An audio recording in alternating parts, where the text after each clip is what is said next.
नमस्कार मित्रों, आज हम बात करेंगे वृश्चिक राशि वाले जातकों के मई 2024 के मासिक राशि फल के बारे में। सबसे पहले हम बात करेंगे वृश्चिक राशि वाले जातकों के स्वास्थ्य की। राशि के स्वामी कौन बनते हैं? मंगल। और मंगल पंचम भाव यानी फिफ्थ हाउस में राहु और बुध के साथ विराजमान है।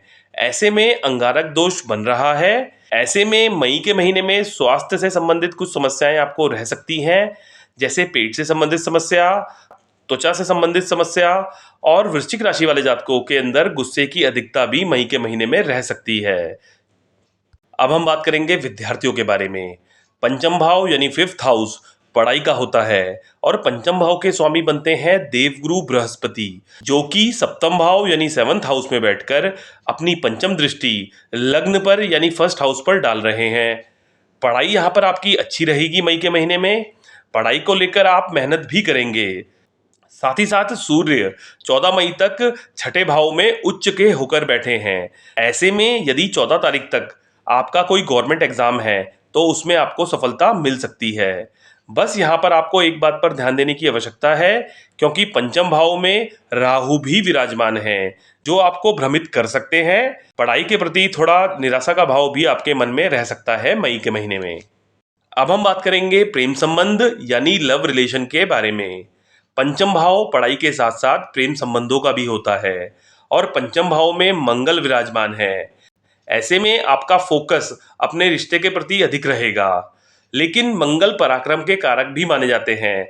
ऐसे में आप अपनी फीलिंग्स, अपनी बातों को अपने पार्टनर के सामने स्पष्टता के साथ, आत्मविश्वास के साथ रखेंगे। पंचम भाव में मंगल के साथ राहु भी विराजमान है। ऐसे में रिश्ते में किसी बात को लेकर मिसअंडरस्टैंडिंग हो सकती है, इस बात का ध्यान रखें। अब हम बात करेंगे वैवाहिक जीवन यानी मैरिड लाइफ के बारे में। सप्तम भाव यानी सेवंथ हाउस वैवाहिक जीवन का होता है और सप्तम भाव में देवगुरु बृहस्पति विराजमान है और देवगुरु बृहस्पति सप्तम भाव में बैठकर अपनी सप्तम दृष्टि लग्न यानी फर्स्ट हाउस पर डाल रहे हैं। ऐसे में देवगुरु बृहस्पति आपकी बुद्धि को अच्छा बनाएंगे। ऐसे में आप अपने रिश्ते को अच्छा बनाने का प्रयास भी करेंगे। जीवन साथी की सहायता से इस समय के दौरान आपको कोई लाभ प्राप्त हो सकता है। साथ ही साथ जिनका विवाह नहीं हुआ है उनके विवाह के योग भी बनेंगे। लेकिन यहाँ पर एक बात पर ध्यान देने की आवश्यकता है कि 19 मई तक थोड़ा अहम और ईगो के चलते आपके रिश्ते में समस्याएं हो सकती हैं, क्योंकि सप्तम भाव के स्वामी बनते हैं शुक्र और शुक्र छठे भाव में 19 मई तक हैं और कुंडली का छठा भाव रोग ऋण शत्रु का माना जाता है। इसलिए 19 मई तक थोड़ा सा आपको रिश्ते के प्रति सावधान रहने की आवश्यकता रहेगी। साथ ही साथ पार्टनर को हेल्थ से रिलेटेड इश्यूज भी रह सकते हैं 19 मई तक।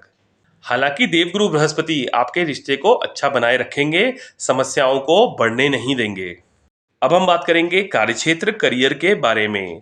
दसम भाव यानी 10th हाउस करियर का होता है और दसम भाव के स्वामी बनते हैं सूर्य, जो कि उच्च के होकर छठे भाव में बैठे हैं। ऐसे में आपको कार्यक्षेत्र में अनुकूल परिणामों की प्राप्ति हो सकती है। ऐसे में आप अपने कामों को अच्छे से पूरा करने में सक्षम होंगे। साथ ही साथ आपके मान सम्मान में वृद्धि होगी। साथ ही साथ कार्यक्षेत्र में अपने से छोटे कर्मचारियों का साथ भी आपको मिलेगा। 14 तारीख तक सूर्य उच्च के होकर बैठे हैं छठे भाव में, लेकिन छठा भाव शत्रु का भी होता है। ऐसे में शत्रु आपके परास्त होंगे। 14 मई को सूर्य फिर केंद्र में आ जाएंगे यानी सप्तम भाव में आ जाएंगे और अपनी सप्तम दृष्टि डालेंगे आपके लग्न पर यानी फर्स्ट हाउस पर। ऐसे में आपके पद प्रमोशन ट्रांसफर के योग बनेंगे। मई के महीने में वृश्चिक राशि वाले जातकों को एक बात पर ध्यान देने की आवश्यकता है कि अपने गुस्से पर नियंत्रण रखें, वरना कार्यक्षेत्र में किसी के साथ वाद विवाद की स्थितियां बन सकती हैं। अब हम बात करेंगे व्यापार के बारे में। देवगुरु बृहस्पति सप्तम भाव में बैठकर लाभ स्थान को देख रहे हैं अपनी पंचम दृष्टि से। ऐसे में आपकी डेली इनकम अच्छी रहेगी। यदि पूर्व में व्यापार को लेकर नुकसान की स्थितियां बनी हुई थी तो उसमें भी कमी आएगी। 19 मई के बाद व्यापार आपका ज़्यादा अच्छा रहेगा, क्योंकि 19 मई से पहले सप्तम भाव यानी सेवंथ हाउस के स्वामी शुक्र छठे भाव में होंगे। ऐसे में 19 मई तक काम को लेकर थोड़ी बहुत टेंशन्स भी आपको रह सकती हैं। लेकिन 19 मई को जब शुक्र अपने घर यानी सप्तम भाव में आ जाएंगे, उसके बाद व्यापार आपका ज़्यादा अच्छा रहेगा।